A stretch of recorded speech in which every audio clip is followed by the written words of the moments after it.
Okay, this time I'm going to make sure that we're actually recording. I don't know what happened there. I made a whole batch of coconut dumplings, but for some reason it was not being recorded. I don't know, maybe I did something wrong with that. So I'm going to make another batch to show you how I do these delicious, delicious coconut and sweet potato dumplings.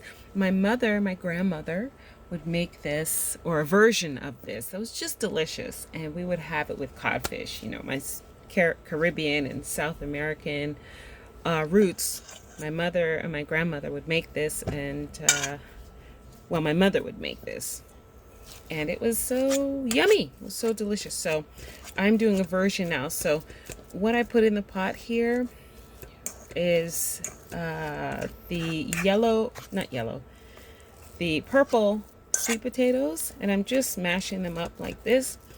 You could find them in this store, and they have like a purple skin, and the flesh is this color, like a greenish color on the inside, and they're so delicious just on their own and very sweet. So my mother would use something different. She'd use a different sweet potato. I hope that you could see. Yeah, just checking to make sure I'm recording this time, but my mother would use a sweet potato. It was kind of like lumpy, shaped like a tube, and it was reddish brown, have brown spots, and the inside would be sort of yellowish, like an off-white cream color or yellow. And she would grate those and all of that, and then add the other ingredients. But I'm going to use this because I have this on hand. I think it's going to be just as good. Okay, so you mash that up, and then I'm going to add some unbleached flour, probably about a cup or so. I usually eyeball everything when I cook. That's how I do it. I don't normally follow recipes. The only time that I follow recipes is when I make my products or something. If I want to get the exact same result, or I'm following a recipe in a book. But when I cook, I normally just eyeball things. Okay, I'm putting a little bit of cornmeal. This is optional. You don't have to. Maybe about a tablespoon or two of cornmeal. I like a little bit of cornmeal in my dumpling. But again, it's optional. You could just add a little more flour. Again, let me just check and make sure that you can see that it's recording okay. I don't know what happened. Yeah. All right. So, seems okay. Hopefully you'll get the recipe this time. And I've got this organic coconut flour. Brad's Organic, that's the one that I'm using. And I just put in there, oh, maybe half a cup to a cup. Yeah, that much. That much, guys. Yeah. All right, let me just add just a little more of the flour. And at the same time, while you're prepping this, it's a very easy prep, but while you're prepping it, you can put your water on to boil. We'll be boiling these.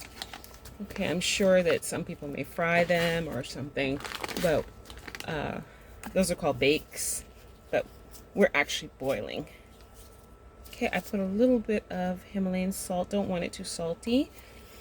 Now these are so delicious just by themselves. It's like a treat, you know, so good. But you can have it with fish, or you can have it, you know, vegan. I'm just putting a little bit of brown sugar. You can have it with some sort of greens or okra, you know, some sort of sauce on the side there.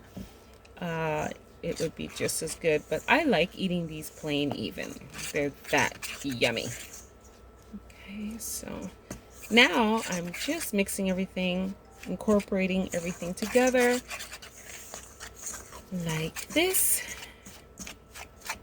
Okay, and you just want to take your fork and just mash it all together. Make not pastry, but just really blend it well together. Make sure that the sweet potato is incorporated into the flour mixture. I know what it is. This might have a little bit of a brain fog. I haven't eaten yet. That's it. Yeah, I'm waiting on my dumplings. Yeah, but I'm going to have this with some red snapper But I'm sure that I'm pretty sure you could freeze these as well. You could make a whole bunch and then just put them in the freezer and warm them up when you're ready to eat them. Okay, so we're almost ready to add the water. Just want to make sure everything's mixed in properly.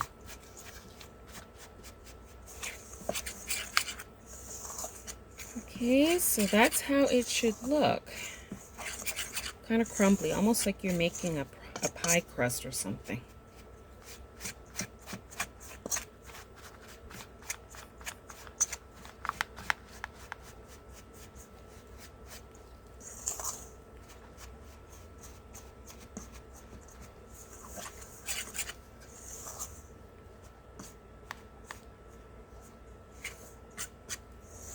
Okay, now I'm going to add a little bit of water so that we can form the dough.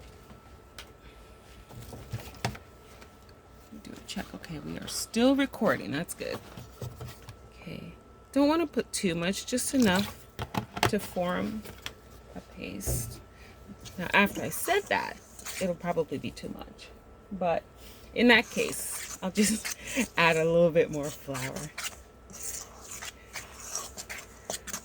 Right, but just enough just to get it to form into, you want to form the patties. Okay, with your hands. So it's looking ready.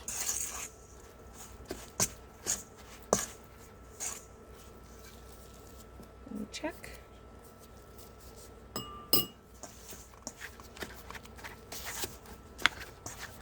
Yes. Feels a little wet. I'm going to add just a little bit more flour.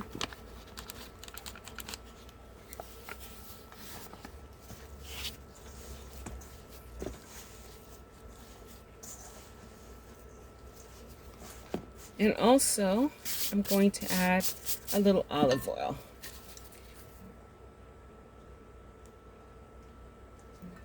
Probably about 2 tablespoons, I would estimate. I'm still taping? Yes, we're still recording. I'm just checking. I went through the whole video before I realized I was not recording. How fun is that? All right, so we're almost done. The prep time is so quick, you know. And like I said, you could make these ahead of time and refrigerate or freeze and warm them up when you're ready to eat them. But it's a nice alternative to rice. You know, if you're tired of rice, you can always have this. Okay, I'm going to add a little bit more flour so that I can form the little patties there.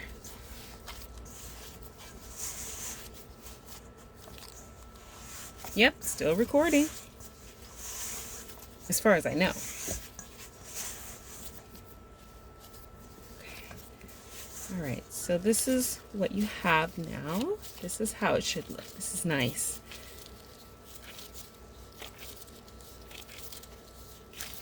Okay, again, I'm going to add just a little bit more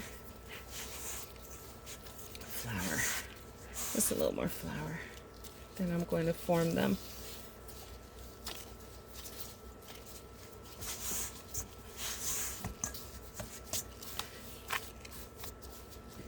Yeah, I think if you don't have the coconut flour, you can probably substitute with coconut oil, but I'm not sure if you have the same, like I like the fiber in it as well. It gives it an extra layer of texture, right? But yeah, I'm sure it'll still be pretty delicious, but this gives it a little texture. So see how the patties look? Just like this. You could even get fancy and you could roll it out and use cookie cutters and stuff, but I just basically just form them like this. Okay? Put that in another bowl.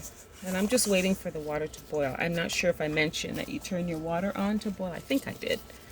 I think I mentioned it. Yeah, you have your water boiling already, waiting for the dumplings, and then you put them in, and when they rise to the top, they are finished. Probably it takes about 15 minutes or so after your water boils. You place them in the boiling water, and they should be good to go in about 15 minutes. Okay, so there's another one.